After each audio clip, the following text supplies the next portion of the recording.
Yesenia, sleepyhead. Hello there, DeAndre. Oh, it's a Friday night. No, it's not Friday. I'm sorry. It's a Thursday night. I Sir, it is fucked Thursday. I fucked that up. So that was real. That wasn't a bit. I genuinely forgot what day it was.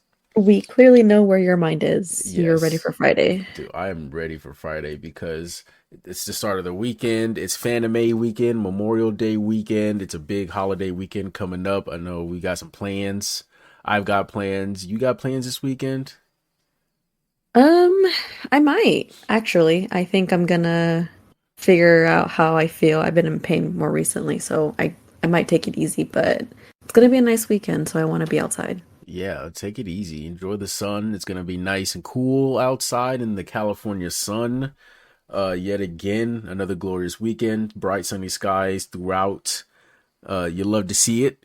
Another thing you also love to see is another episode of Soft Boiled going up on a Friday, every Friday, wherever you get your podcasts. Little shameless plug for the show you're listening to. Hey, you gotta get the plug in where you can. Hell yeah. And you know what's the best place to find these plugs is on social media, Yesenia, because that's what we're talking about today. All about social media on this Thursday night. Let's get into it. Blah. You are now tuned in to the Soft Boiled Podcast with DeAndre and Yesenia, your one-stop shop for all things relationships. Now sit back, relax, and enjoy the show.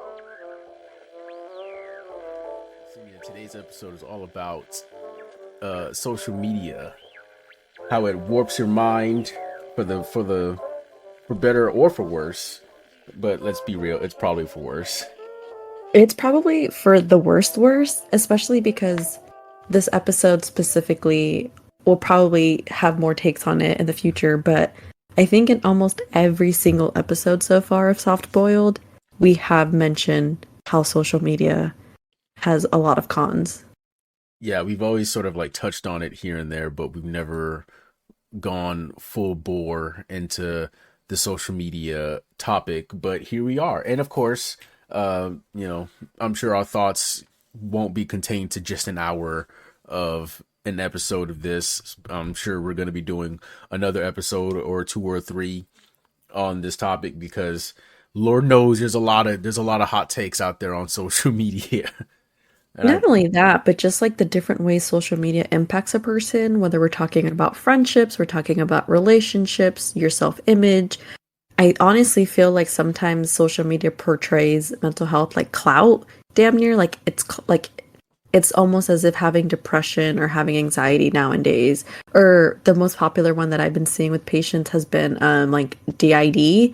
And I'm like, this shit is just for clout at this point. And not to dismiss those who actually do have, mental health issues, but it's like a lot of people just see a video on the TikTok and then, oh, this is what I have. When it's like, no, actually, like you need to be diagnosed and like seen by a professional. Don't believe everything you see on the internet. yeah, it's not so cut and dry and black and white. Like it's funny you mentioned that because yeah, just I think maybe last week or the week before, I was listening to a podcast that I frequent while I'm at work, and they were mentioning the same thing of how kids will pretend like they have anxiety or depression or some sort of ailment on their TikTok or their Instagram or what have you, and they'll try to, like you say, get clout, gain followers, get that sympathy, get garner that attention that they I guess they feel like they need, and yeah, I it feels so.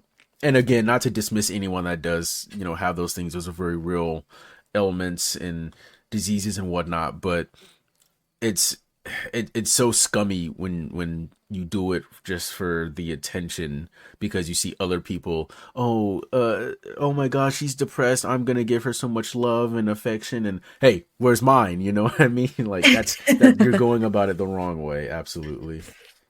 Yeah, and I think about, some of the like specifically like the teenage adolescent years, like that 12 to 17 age range. I think that's when I've experienced the most folks coming in to see me and they already have like a bullet point list of what their symptoms are, Hmm. and it just so happens to fit these like sensationalized like disorders. and it's interesting because I'm like, are you telling me what you have, or you're coming to me because you have issues and we want to talk about the issues, right? I think right now, especially with mental health, there's like this huge wave of like people no longer need a diagnosis to receive mental health support, which is huge because just because something like crappy happens to you doesn't mean you need a diagnosis to follow you. And I think that's huge for like mental health movement, right? But with those adolescents right now, and I mean, it's specifically TikTok, and don't get me wrong, I get stuck on TikTok for hours. But right now, we're just seeing how people just can utilize it to manipulate other people, and they're coming in wanting diagnoses and having to, I hate saying it like this, but having to tell someone that they're wrong, that, hey, you actually don't have this. It's sounding like you have this other thing. It's the worst part of my job. I hate doing it. And it's like, well, you're only taking in the information that you want to take in and completely dismissing other information about yourself, or about your history and your upbringing and things like that. But it makes my job harder because I'm like, fucking social media, can you just like let the professionals do what they do? Like, why don't you spread awareness about how to cope, how to find coping skills, how to like talk to your friends if you're struggling, like do those types of things. Don't just sit here and be like, you have ADHD if you can't focus and you can't like concentrate for more than a few seconds and like you're really sleepy all the time. Yeah, you know what else has all of those things? Depression. You might not have ADHD, but you probably have depression. Yeah, it's like TikTok has really become the new WebMD. Like Yeah. it really has. And to that point, it really does just go to show you that social media, one of social media's negative effects, that everything has to be so extreme. Like you said, if you have a bad day or something bad happens to you, all of a sudden you're in this funk and you're depressed and woe is me, when it's like, no, you can allow yourself to be sad. That's a very normal reaction. That's a very normal emotion for things, but you don't have to take it to the next level and let it consume you and cloud your judgment in your mind and your thoughts to the point where you literally make yourself depressed out of thin air because you feel the need to not necessarily fit in, but you want to self-diagnose yourself as having depression because you're a little sad because something bad happened, and you're like, God, everyone just takes things to extremes. Oh, another thing, like everyone has to be angry about something.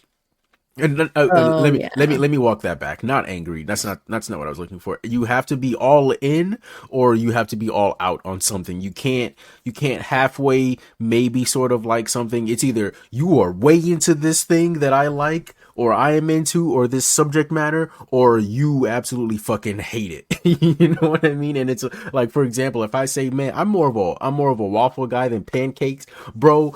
The pancake brigade is gonna come for my ass for some strange reason. I never said anything about pancakes. I just said I like waffles.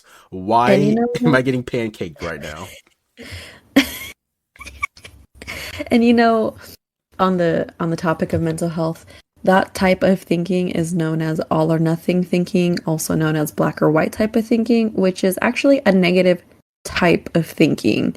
If you were someone struggling with all or nothing slash black and white thinking, it means you see things in polar opposites. You don't know how to see in the gray spaces. You're either all right or you're all wrong. You are a failure or you are successful. Like there's no in between. And those people tend to have the most struggles with a lot of different mental health illnesses. So if you are one of those people on social media trolling somebody because they like waffles just a little bit more than they like pancakes, you might want to get off the internet and do some self-reflection. Maybe contact your local provider to see if you can talk about those things, because that's probably why you're spending a lot of time on social media. Because you can let those thoughts out there behind a screen. Um, on this subject, I also wanted to name the other side of it, of like being really like down and like sad, and then you go on social media and you see everyone living their perfect life, because obviously social media is what we want people to see, right? The perfect Ooh, side of our lives. yep. And so being on social media, especially me more recently, like I've been having a lot of anxiety around what am I going to do now that I graduated? And I see people traveling and I see people getting married and have their kids turning two. And I'm like, fuck, did I just miss out on like marriage and kids? And a whole family and having a house because I chose to go to grad school. So it made me feel a lot sadder this week thinking about, did I not choose the right path for me? But again, it's social media. I see the perfection of people's lives. And so it doesn't benefit you to sometimes go on social media to see literally picture perfect moments of people's lives that they are purposely choosing for people to see. And, I love sharing things on social media. I like talking about my own mental health and my physical health stuff on social media because it's both real and raw and true. But with that, I also know that I'm like someone that's like, oh, I want to celebrate this moment. Like my grad pics recently, like I shared some of those. I want to celebrate that moment. It's not perfect, and these past 3 years were hell, but I want to share it with the world that I finally got here. So it's like a double-edged sword. You're damned if you do, and it's kind of like you're damned if you don't. It's funny you say that because I was literally just thinking about that as I was walking to my car, heading back home a few minutes ago. Yeah, the perfect. You want to paint yourself, you and your life in this perfect picture for people to see. Like you said, people pick and choose their moments. They pick and choose what people want to see, and that's where a lot of the disassociation comes from this. That's what that parasocial relationship that people have with their followers, especially from famous people. Their followers, they get this idea of what they think that these people's lives are like. Like you follow your favorite YouTuber and you see them out and about with maybe their group of friends, making videos of they're at Disneyland or they're with their partner out at the Grand Canyon and out at the bar in Vegas and at the buffet here and doing this there, all that kind of stuff.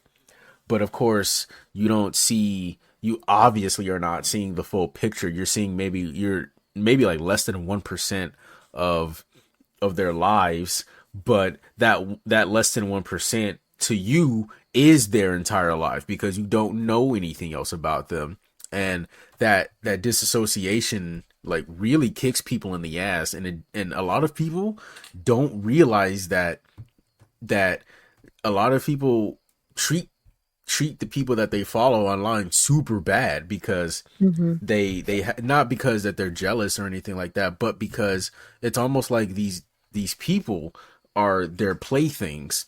And I'll use an example that's become very prevalent recently.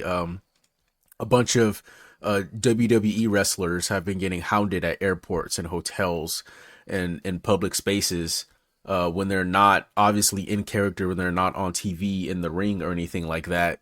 They're just out and about. Like, for example, a specific example, Rey Mysterio, very famous wrestler, has been wrestling since the 90s, very famous luchador, one of the most famous wrestlers of all time.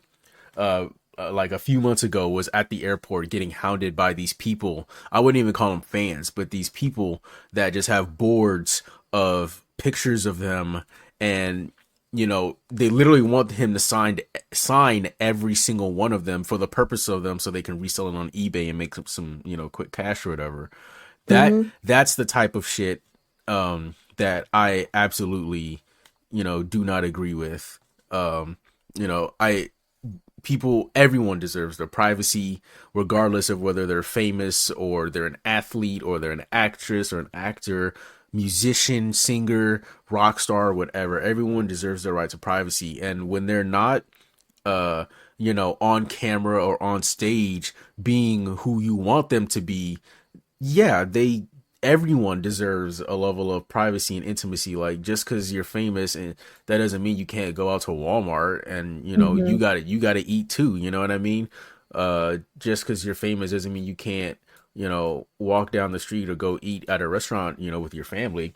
Sure, there's always those people that if you approach it in the correct way, you're very polite and you're very gentle and understanding that they are with their family or with their spouse or children or whatever.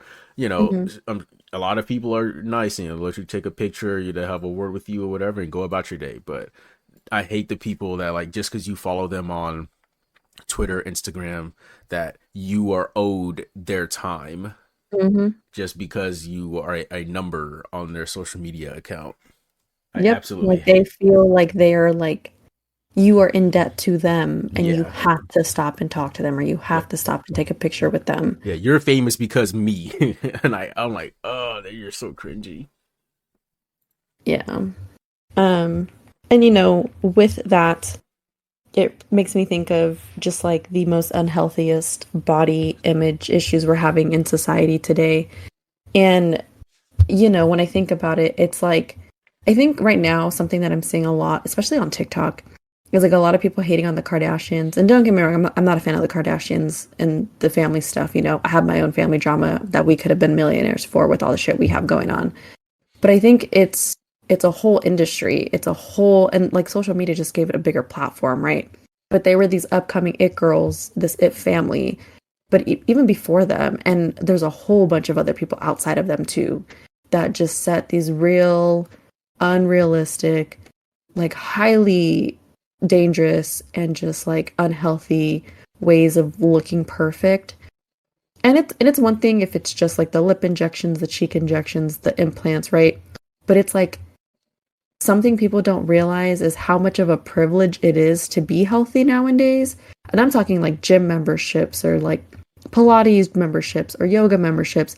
But then on top of that, the price of food nowadays and to be able to have time to cook 3 meals a day or 5 meals a day and depending a day and depending on what your like diet is, right? Are we talking salads? Are we talking like high protein? Are we talking like a mix throughout the day with, carbs and fruits and veggies and blah, blah, blah?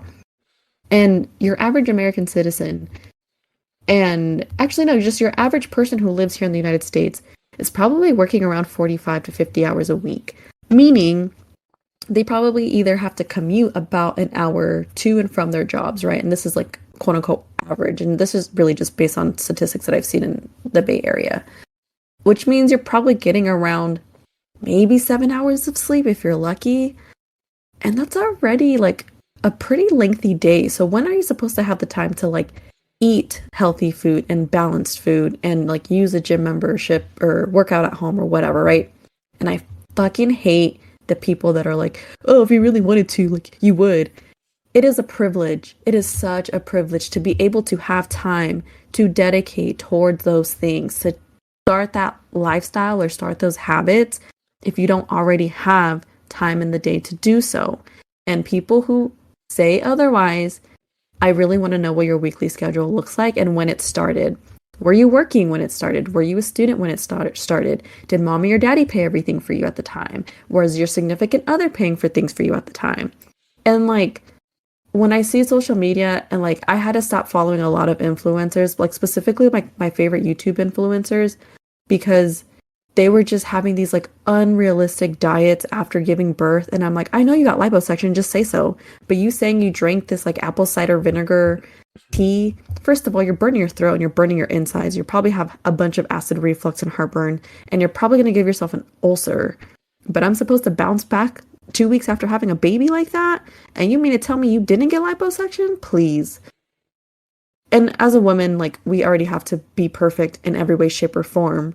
So to be on social media and not be anything but filtered and like cheeked up and like edited, oh my goodness. I actually purposely have stopped editing my photos to have higher self-esteem because of how bad social media ruined my self-esteem growing up.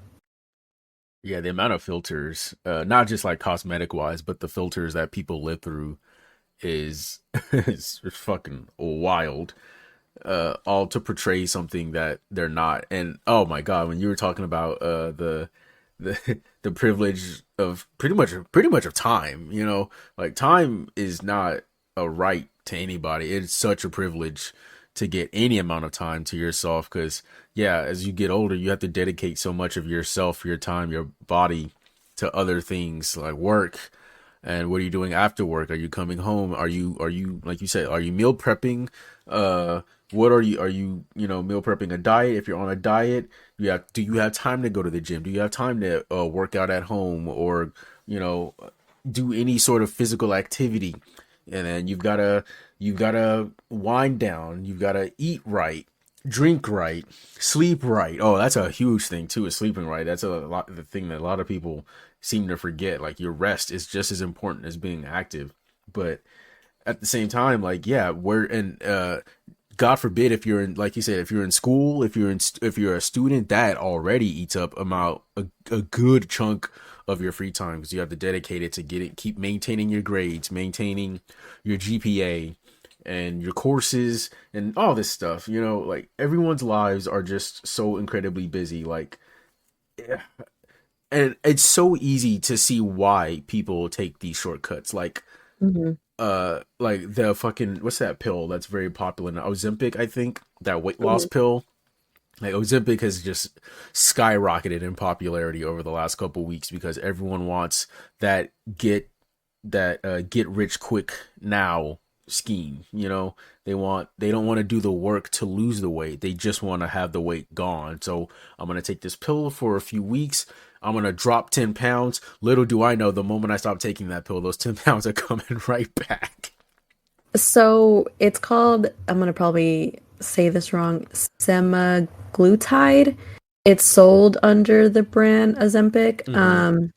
And it's actually an anti-diabetic medication used for the treatment of type 2 diabetes and an anti-obesity medication for long-term weight management. So this is the type of shit like we're talking about is like this is for people who have no longer produced something vital in our bodies that keeps our like sugar levels balanced, our heart rate balanced, our blood pressure balanced, our hormone level. Like insulin does a lot for the body, right? A lot of things in our body constantly interact and intertwine. And let me just say, I'm not a doctor, but I have worked with doctors and I've worked with psychiatrists and I've worked in the medical field long enough to know that these are the type of things that get people sick, that get people like prolonged illnesses. And ultimately, what ends up happening is a lot of people just end up with like eating disorders because of stuff like this. Because what they're doing is obsessing over their weight and having this like ideal body image that they end up having body dysmorphia and like stuff like this. It's like, are you really trying to manage your weight, or is it that your body doesn't look like what you want it to look in the mirror to you? And then it's like, okay, are you restricting food? Are you binging food? Are you purging food? A lot of the times, like this type of stuff relates to someone that's either developing an eating disorder or has had an eating disorder for a long time already. But it's like, you know, I understand some people might need extra support with trying to lose weight. I know there's like hypothyroidism and hyperthyroidism. That's a whole different subset of what we're talking about. I think if you are like medically stable, you have no issues, and you are struggling to lose weight, it just needs a little bit more research, a little bit more time dedicating to yourself to figure out what your body needs and how your body is responding to the way you exercise and the way you eat food. Please do not consume medication like this because you're just going to make it worse on yourself later down the line. Yeah, everybody's bodies react differently to different things. So don't just take stuff just because it's the latest craze right now. He's like, I see this pill is getting very popular among the young people and the old people. Let's go fucking take this shit. And the next thing you know, Literally. I was going to ask DeAndre, do men have the same, well, I guess from a male's perspective, do you feel like men have the same type of quote unquote pressure of perfection when it comes to what you look like because of social media? I wouldn't say perfection would be the right word, but there is a certain look that a lot of men aspire to have, at least. But it's a lot of guys aren't obsessive over it, if that makes sense. Like, Mhm. a lot of guys, the dreamy like beach bod. Everyone says, like, oh, beach season is coming up, let me get my beach bod ready, all that kind of stuff. Yeah. Yeah, but I think now, as social media sort of has just like given people more freedom to look and do whatever they want, a lot of guys are starting to realize that, like, they're a lot more comfortable in their bodies. um I think a lot of men use social media more so as motivation to look the way that they want, if that makes sense. Like if they're not comfortable with how they are, a lot of guys will just use social media as motivation to like, all right, I'm gonna drop this weight because I seen this guy who was 300 pounds lose 100 pounds and he looks great and I'm tired of being that way, you know. Mm-hmm. Like I'm sort of going through that right now. Like I'm sort of like not okay with what my body looks like right now, so I'm sort of like looking at social media right now and I'm like, ah, fuck, like this, like that, to me that is my motivation, as opposed to looking at it like I need to achieve this fucking super saiyan godlike body you know, to be accepted by, you know, my peers or anything like that. Now I will say uh I'm gonna bring race into it because that's my worldview, that's my perspective as a black man. Mm-hmm. There is absolutely a level of perfection that you have to have, especially as someone who is, you know, educated and well spoken. And you know, you're a person of color. People will absolutely see you in a certain light just based off your skin color before you even open your mouth. You know what I mean? People Yeah. already have a perception of what you might think like, what you might sound like, what you might talk like. So it can be a little jarring sometimes to people when you know words that are bigger than 3 or 4 syllables, you know, and you know Yeah. how to form sentences and whatnot. Their idea of you is different right off the bat. But yeah, the moment that that shell cracks, then it's like, oh, I gotcha. You know what I mean? This is like a facade or whatever. But Mm-hmm. yeah, no, like from maybe not like a looks wise, but maybe from like a perspective wise, I guess, if that makes sense. Mm-hmm. Like yeah, you wanna be perceived a certain way, you know. Like for example, like a well fitted black man in a suit and tie and everything, you know, dressed to the gills and nice clothes, Gucci, Louis, whatever.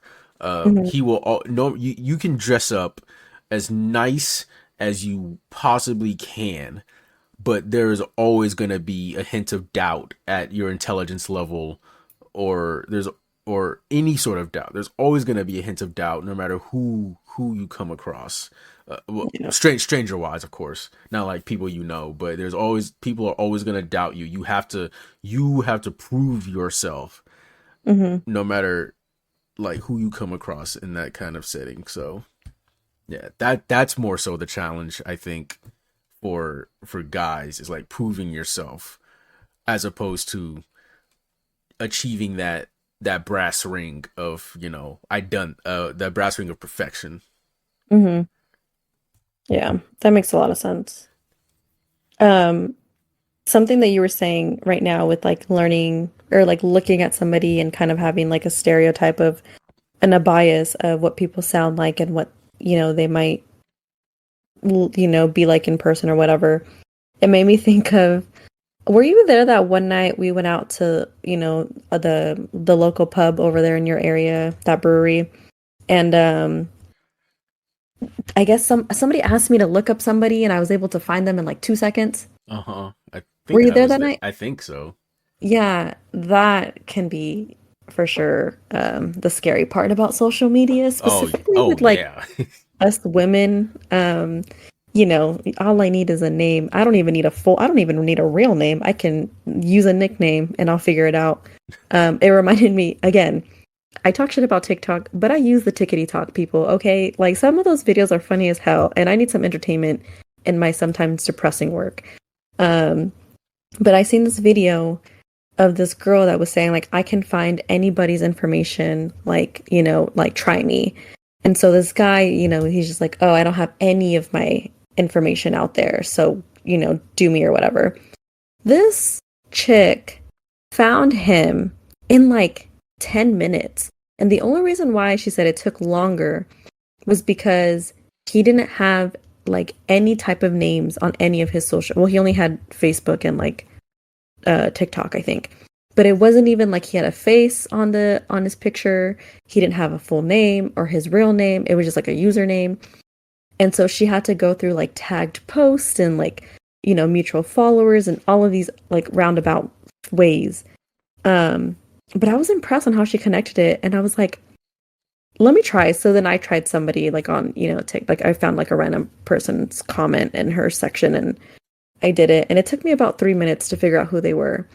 But it made me kind of like, it made me think, I don't know what the fuck the FBI is doing because they just need to hire a whole bunch of women and we'd find hella people hella quick. But then it makes me also realize maybe the FBI actually already has found people they're looking for, and there's a reason why they keep saying that they don't. But shout out to the FBI. If you want to hire me, let me know. I can do a lot of investigative work and also provide therapy for your field agents. But yeah, I think that's the part of social media that kind of scares me sometimes. Even like being on this podcast, just being very careful of the names I use, places, locations, giving information about myself because you just never know. People can stalk you on social media. I've had people make fake accounts about me on social media.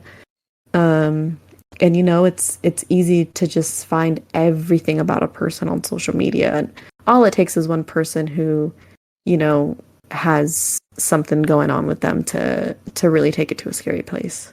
Yeah, it's crazy. Like, if anyone ever wants to do you harm, all it takes is a few minutes to find like everything about you. Like, one thing that absolutely blows my mind is, especially in today's day and age of how quick the news cycle is about things, man, like it's if anyone if a video ever goes viral and the police are like, oh, we need help finding this suspect, and the video goes viral, oh dude, those people are found in like minutes. It's they know their name, they know their address, they know who they're married to, who their kids are, where they work, where their kids go to school, where their wife works.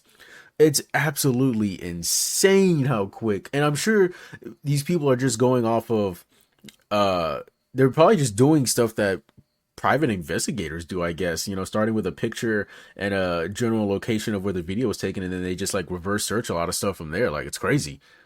Yep. Like, I can't believe I can't believe that. So starting from basically nothing, and then next thing you know, boom, all their info is out there for the world to see. It's absolutely, that shit is like really scary to think about, man. Yeah, and it also makes me think about, because you're saying like a video can just go viral. It makes me think about how anything posted on social media that can get a person in trouble, like that person's whole life is just ruined. And more specifically, I'm thinking about those girls from like the baseball game. They were like making fun of some influencer when she was like trying to take selfies, and they were in the background just being bitches about it. Oh yeah, I remember that video. Yeah. They found where they worked, they found out who they are, they found like their significant others. Like, it's crazy how much to think about, like how much you just cannot do certain things nowadays because one video could literally like ruin your whole life. And that's like a scary thing about social media because, again, we are a culture that wants people to take accountability for their wrongs, but not necessarily give them an opportunity to right their wrongs. Yeah, I think taking accountability for the things you've done wrong, I think, should absolutely be a thing. But I don't think anyone should be taking accountability over just being a asshole in a video. You know what I mean? Like, those girls were just, yeah, they were being mean. They were, part of the Mean Girls Club, sure, but they didn't deserve, their info being out there like that. That's absolutely, to me personally, I think that's just absolutely asinine. That's insane. Like, why would you do that just because they were being a little mean? Like, they could, there are a million different things, worse things that they could have done, but they just made faces in a video. It's like, guys, come on. Like, people are mean. Can we just gotta accept the fact that people are mean, and they're going to be mean whether there's a camera in front of them or not. Now, to the extent of their assholery, that's a different story. Like, if they're going around punching people or getting up in people's faces and all this extra being uppity stuff, like, okay, yeah, that's like no, that you need to calm it down. That's like next level bullshittery. But if they're just if they're just I'm gonna make a face in your video because you're filming me, hey, how you doing? Hey, I'm gonna ruin your video, bitch. Like, okay, they're just being obnoxious. I'm sure they were young. They'll probably, I'm sure now that they've learned a lesson of how cruel the social media game can be now. a lesson they won't ever forget because all their info's out there now, unfortunately. Yeah, and not only that, but I one, I'm not condoning what they did whatsoever. Like you if you are going to be mean to somebody, you get the karma that comes with that, right? And Oh yeah, also, there are like, what is up with consequences. the women on women hate? Like, uplift your fellow woman. You know what I mean? At this point in time, if you're still against other women just trying to hype themselves up, like, shame on you. But I think you make a good point, and this is for sure like an unpopular opinion, but like, I think the world is just getting to a place where like everyone's kind of quote unquote sensitive. And it's like, not to say what they did was right whatsoever. That's not what I'm saying. But what I'm saying is, I think rather than, trying to get them fired from their jobs, this is gonna be petty of me. Rather than getting them fired from their jobs, I just would have thrown hands. I would have been like, all right, you really want to see, you know what I mean? Like, yeah, I can Yeah. get you fired from your job. I don't need the world to do it for me. And I think just for me growing up in the hood and like my quote unquote hood, but like I think when I think about situations like that, I always think about movies and like TV shows. And I'm like, if some girl were to like ever talk like wild to me like that, best believe I'm throwing hands. I don't care if I get my ass beat. You look at me like I'm stupid, you talk to me in a disrespectful way, you best believe I'm throwing hands. But if you're being racist towards me, or if you are being sexist towards me, or you are doing anything to keep me or my family from accessing spaces that we have every right to be in, that's when I'm going to get you fired. That's when I'm going to start like threats about suing you or like what seizing assets or whatever. I don't need the world to make people get fired because they're being mean to me. I have hands for that. It's when you deny me access to places I have the right to be in. That's when I want people to get fired. And I almost did that at the bowling alley when I went with my brother, but that's a different story for a different day. Speaking of people being assholes, one trend that I absolutely hate right now going around, it's sort of, I think, died down over the last couple weeks because of the attention it got. But it's the trend of the gym filming in the gym, Mhm. for your followers and all that kind of stuff. I'm sure you probably seen the video, that video of the girl who was like, "Oh, why are you staring at me?" And little did she know she was yelling at the guy who like owned the gym, or no, he was like the manager of the gym or something like that. And Mhm. he kicked her out of the gym, and I think they maybe like revoked her membership or whatever. And that Oh yeah. yeah, and that video sort of like sparked this whole wave of I haven't seen too many men do it, but I'm sure they've done it. But like, it's like been predominantly women like calling out these guys for looking at them in the gym. You know what I mean? Because like, uh, girls tend to wear tighter fitting clothing than guys. Guys tend to just wear shorts and a tank or like a loose fitting tee or whatever. Um, but a lot of women will go in the gym and have this idea that because they have the camera and they have this tripod and they're set up and everything, that oh yeah, you're gonna garner some attention. You have this whole contraption set up filming you working out. Like, yes, people are gonna look, people might even stare. Yeah. I'm sorry, men and women have eyes. We've said it before, Yesenia, like, people are just attracted to beautiful things. If you are a beautiful woman, if you are a beautiful woman or you are a beautiful man, you are going to get looked at, whether you're at the gym or you're at Walmart. It doesn't matter where you are. Yep. Eyes are going to be tracking you whether you like it or not. Like, good looking or not even good looking. Like, God, people have eyes. They look at things. My God. And there was this wave of just women just going off on guys, quote unquote, looking at them in the gym, even if it's just like a passing glance. And then, the video blows up and, she's scolding the man and there's a big argument and this and that. A couple of these videos, blew up on some of these women. Some of these women get their memberships revoked and all that kind of stuff because, a lot of gyms are adopting no filming, uh, policies because of Hmm. this wave of, these wave of videos. And that's another thing that social media can have a negative effect on, is like social change, or I guess not social change, but like policy change, Yeah. with private organizations.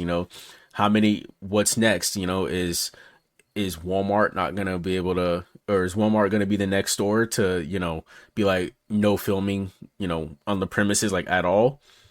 It starts with the gym, because people feel like, they're being stared at or whatever, and then they cut it to a big thing. But next thing you know, people are filming pranks in Walmart or Target or Trader Joe's or whatever, and then next thing you know, now no one's gonna be able to film in any department store or grocery store, because the TikTok trends have gotten out of hand. Same thing with I think with department stores like that, they have to call to get permission to record because I remember one of the makeup influencers I watch on YouTube, she did like a come shop with me video, Mhm. and she had just moved to a new city, and I think for college or something like that. And so she called all the stores like, "Hey, like I'm an influencer, blah blah blah. Do I have permission to record in the store?" And they said yes. You just have to block people out. You have to make sure you're not disrupting like our services. But the target of that college town that she had moved to, they denied her. So instead of her filming like her walking around the store, she just kind of put in clips of the products she was looking at in the store. So I think I mean, obviously, if you're not a bigger influencer, you can't really get permission. But I think as a customer in a department store like Target, if someone's doing like filming and you're uncomfortable with it, you can like report it. But also, I'm not really too mad about these like no recording laws. Like, people have histories and backgrounds where they might not want their faces to be shown or potentially publicized. And I think for me, what comes up is like survivors of intimate partner violence. If you were successfully able to escape a very, very abusive relationship and you had to change your hair, you have to change your face a little bit by wearing makeup, or you change your look just to be a little different, and someone records you and puts your face on a video and you did not give them consent, that could literally ruin a whole person's life. And I mean like ruin their life by like damn near killing them, because if their abuser finds them, they are going to kill them. That's usually what happens, right? And it's a really sad story. And I get the argument of like, well, like that's going to be like a 1 in a million odds. But also, like, the statistics of people who are in abusive relationships are extremely high. You don't know who these people around you are. And when I think about people recording in the gym, I hate working out in a gym. That's why I love Pilates, because everyone in Pilates, like the community is just so much more like accepting of different body shapes and sizes. In the gym, I feel so insecure. People look at me stupid because I don't know what the equipment is supposed to be for, how to use it properly. And then when I see people recording, like, I don't know, it just makes me feel like I'm not of gym worthiness to be in a gym setting with people who are hella fit like that. I don't want to be a part of it. I want to do my workout, and I don't want to be recorded. And it really sucks that people come in with this idea that they have the right to just put anyone on their video and they can record, but then they also want to make a big scene about it. Like, if people don't feel comfortable, they don't feel comfortable. Like, who are you to tell them to like get over it, you know? Yeah, everyone has a right to privacy no matter where they go. Like, Exactly. Like, they both it's like a double-edged sword, because they both can technically fall under the First Amendment. But you know what else falls under the First Amendment? My ability to fucking grab your phone and break that shit. So if I'm literally respectfully telling you to not record me, don't put me on your social media, don't be on your Instagram live or whatever, if you can see my face in the background, it's a no. And I'm pretty sure, are two-party video consent, or is it a two-party audio consent state? I think in California it's two-party audio and video, I believe. Bam. I need to start taking my dad more seriously when he comes to telling me I don't have his consent to post him on my social media. But dead ass, you do not have my consent. If you ever see me out and about and you're just wanting to record shit, the Ramen Raider family is the only people who have my consent. Oh, and my besties, who have my consent to be recording me like that.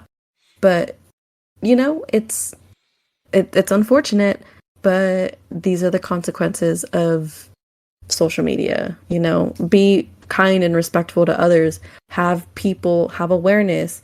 If you want to record your workouts, be in a location and make sure the people around you are okay with it. Like, yeah, it takes extra fucking time to ask people for their comfort level, but if not, at least reassure them that you're going to blur their faces out to protect their privacy. It's not that hard if you're editing videos anyways. Yeah, or at least go when no one's at the gym. Jeez. Or like be creative. Don't be like every other person in the gym making a video. Go do something different that's personal, that makes you stand out, that also doesn't involve other people, you know? Absolutely, absolutely. Now I know we've talked a lot of a lot about the negative sides of social media. I know we're coming up on time here in a few minutes, but I do want to at least highlight some of the positive things that can actually come out of social media. Like I know we've talked about going back to the conversation at the top of the episode about how people's lives are presented on social media. While the negative aspects of that, yes, you know, we are getting a peek into their lives of like this perfect window that they want us to see. If it's depending on who it is, like if it's like my friends, like, okay, yeah, I think that's pretty cool. You know, that seeing my friends, you know, live their best life. Like, I think that's cool. Like, I think especially people like using me as an example, a lot of people that I don't really talk to that much, but you know, I'm still acquainted with. Every now and again, you know, some people will hit me up and you know, they'll be like, hey man, I know we haven't talked in a while, but you know, I see you going to concerts and I see you doing the wrestling stuff. Like, I think it's cool. You know, you're out there doing your thing and living your best life, man. Like, that's fucking cool. Keep it up, all that kind of stuff. Like shit like that. Um, or even going back to more recently, like we were talking about the gym stuff. Like, yes, the fucking the filming in the gym I think is absolutely a no-no, but at the same time, I if you know, if I need ideas for workouts, there are plenty of influencers out there that are willing to give you, like, you know, they're just on their pages, you know, like free ab workouts or free arm workouts. You know, if you are running out of ideas in the gym, you can just go on Twitter or Instagram or whatever and just look up workouts for legs, you know, like that kind of shit. Like, social media has absolutely made people's lives a lot easier in like those aspects. Like, I've learned to cook a few recipes. Just scrolling through Facebook every now and again, I'll see something come up for like shrimp fettuccine or like chicken alfredo or something like that, you know. Just some simple shit like that can absolutely you know, uh help tons of people out. Like simple smarts like that. And of course, the myriad of memes that get doled out on a daily basis are like absolutely money most of the time. Yeah, and I think like that's a great example of how social media has given us access to information that feels relevant and that's just really easily accessible for people, especially like, you know, your quote unquote younger generations, right? I'm talking like maybe 15 below. Because we can easily get things like recipes, we can get tutorials, we can literally figure out how to disassemble and put back together like a whole vehicle now on social media. And as social media sites are expanding, like outside of just like general interest, it also allows people to just stay connected with what's happening in the world really quickly, rather than having to sift through news, sift through different types of media, figuring out which media is relevant or which one is like quote unquote fake news. You know what I mean? Mm-hmm. And obviously everyone kind of has their own bias when it comes to these types of things. It for sure is based on your like quote unquote political preferences, which is one thing I actually don't really like about social media. They kind of do it without you really knowing that you're doing it with algorithms and stuff.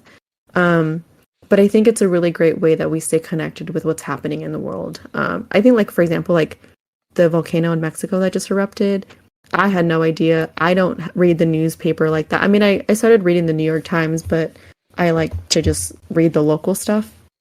Or like the San Francisco Chronicle and reading the local stuff. But, you know, with like social media, I was able to see that it happened, you know, what level they're on now, like who's being evacuated, kind of connecting with my family in Mexico, seeing if they're okay or if they're being impacted. Um, and like what we can do to support. I know more recently I had a friend who's, her father's house burned in a fire, and we have things like GoFundMe's, and I was able to get all of y'all to repost that link so we can help her family get funded, so they can, not have to worry about stupid things like money in the midst of like kind of losing their home. That is such a great way that social media is being used. Everyone's able to pay for funeral expenses, college expenses, new car expenses, people's houses burning down expenses. And it makes me excited to think about how far we've come in just the past 10 years of social media. Yeah, the news cycle now is like absolutely insane.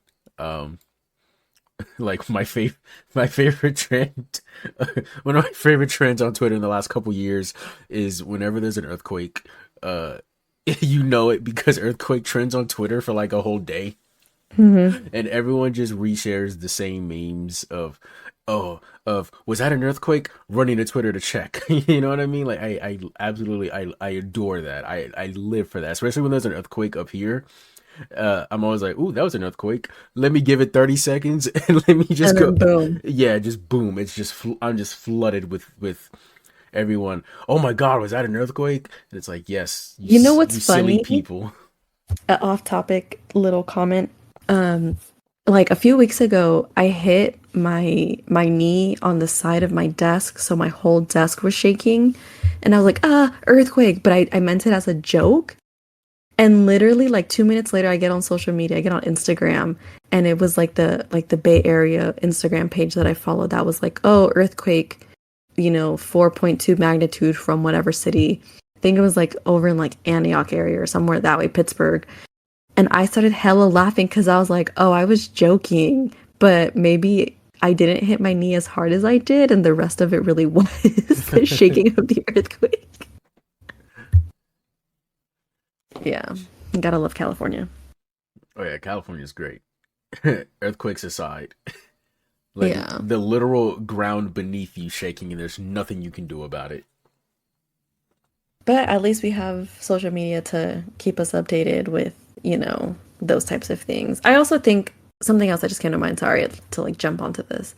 Um, we were also talking about how like mental health has been really like sensationalized on social media. I think it also does a lot of normalizing on social media. So the downside Oh is yeah, absolutely. a lot of people talk about it in ways that seems like it's very sensationalized, and I should say, and people are talking about it. So people are, especially like patients that I've had are like, oh yeah, I seen this thing on Facebook, or I seen this thing on Instagram or on TikTok. Tell me more. Like patients come to me asking me questions about coping skills, about different ways that they can talk to their friends, different types of communication, which we kind of had an episode about, or not kind of, we did have an episode about. And it's really cool to see how normalized it is. The conversation's not taboo anymore, or at least not as taboo as it used to be. And I love it when I get patients who are non-white families, because like Hispanic, I can only speak to the Hispanic experience, but I know in like Mexican culture, it's very much thrown under the rug when it comes to mental health. Like your laziness is due to you being a lazy ass, not because you're suffering from depression, right? I didn't even know what the word depression was in Spanish until like 2018. That's fairly recent. So the fact that sometimes I get these like families of colors coming to me asking me like questions about mental health stuff, and then they say like, oh yeah, I saw it on social media. It low-key makes my heart smile, because it means they care enough to watch those videos, to read those Instagram posts, right? And it's opening up their minds to this idea that there's these other narratives happening in a mind. And I love that. Yeah, I'm so glad that mental health is finally started to finally become like a talking point as not just as like this taboo thing of like, oh, you're just, messed up or you're weird or whatever. But this actual like real thing that people live with and deal with and suffer with in some cases. I just wish that, just to I guess round out this episode. I just wish that uh sometimes we would talk about it a little bit sooner in some cases, because by the time sometimes as you know, as morbid as this is to say, sometimes when we start talking about it with certain people, it's already too late. Mm-hmm. uh an example, this hasn't gone sideways or anything yet, but um very recently, a very famous basketball player by the name of John Morant. I'm sure most of you listening to this know his name, or maybe have seen some highlights on Twitter. He's a very exciting basketball player in the NBA, playing for my favorite team, the Memphis Grizzlies. Had another recent flashing of a gun on Instagram Live, and that was his second time this season doing it. I guess it's technically the off season, but it's the second time doing it in the past few months. Everyone dogpiled on him about, how stupid of a decision that was, and how he's dumb, and he's, wasting his career, and all this, that, and the third. And 2 days ago, he had some cryptic Instagram stories posted, like, "I love you, pops. I love you, mom. I love you, daughter." And then his last one literally just said bye. And that was it. But he deleted the first three, saying "love you, mom, love you, dad, and love you," his daughter. He deleted those three, and it just said bye. I saw that in the morning when I woke up, and I was like, "What the fuck is this about?" And everybody had the same idea. Everyone's like, "Oh, these cryptic tweets or whatever." And they did a welfare check on him. The Shelby County Police Department out in Memphis, they did a welfare check on him. He said he's fine. He's just taking a social media break.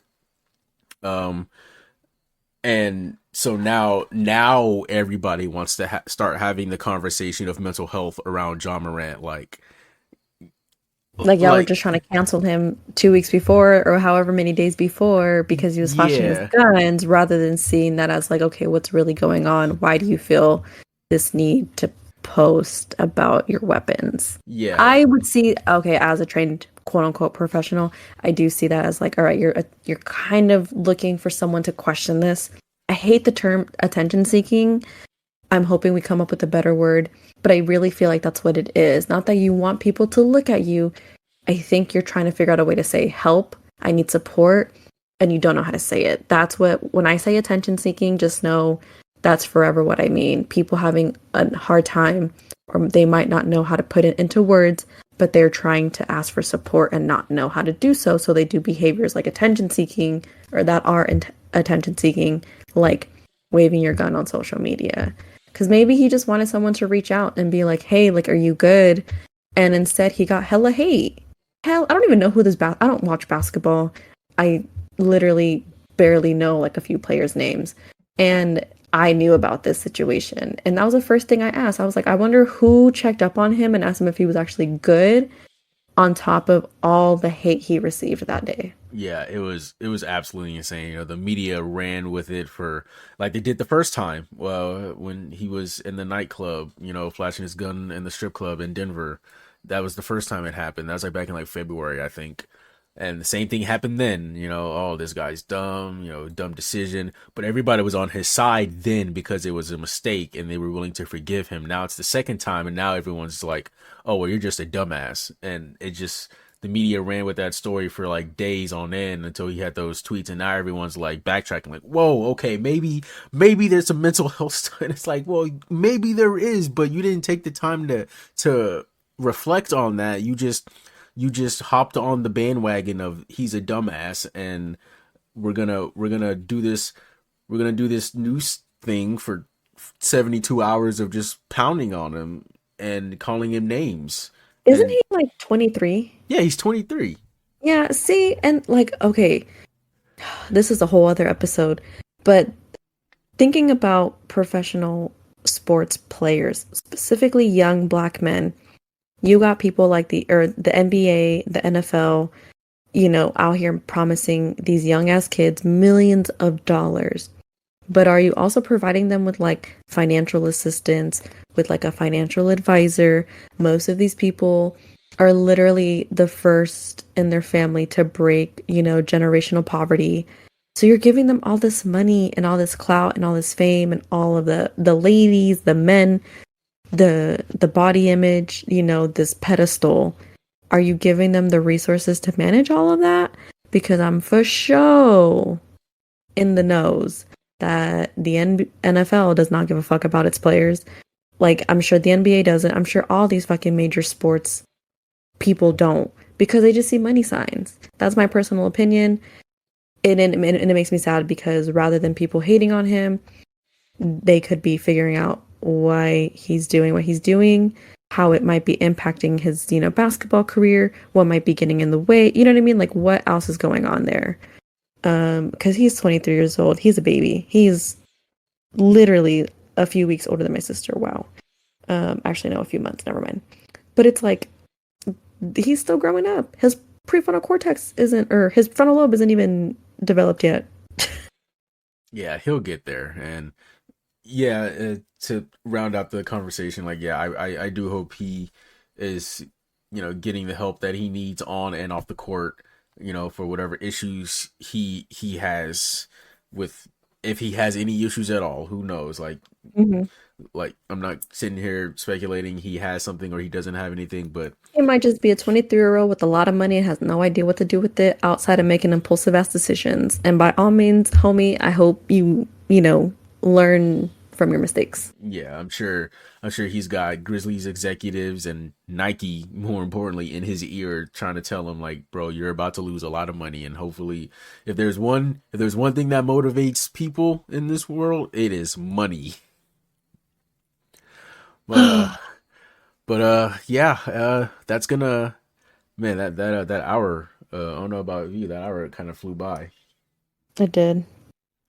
But yes, Yesenia, thank you again. Also, you are a new graduate as of Sunday. This past Yes, yes, Sunday, you were a yes. graduate, yes, with your master's. My Con- master's in social work. Yes, congratulations, congratulations. We are all happy for you and proud of you here in the Ramen Raiders and all of our listeners. Happy to see Thank you moving up in the world, doing your thing, doing what you want to do, because Lord knows how many of us can say that we're actually doing the thing we want to do right now. you.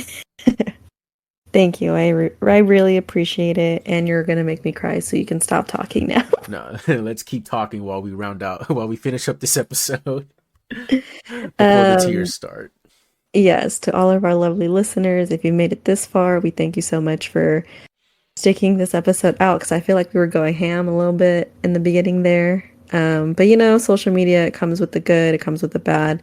I just hope you are all out there utilizing it to your advantage and to your benefit rather than your downfall. And if I'm going to leave with any last words, it's just, your social media is how you want it to be. Don't believe everything you see on social media. Learn to live in the moment of reality rather than living in the moment on social media. Absolutely. Live for yourself, live in the moment. Live, Just, laugh, love. hell yeah. Just have fun with this big old game we call life. Just have fun, man.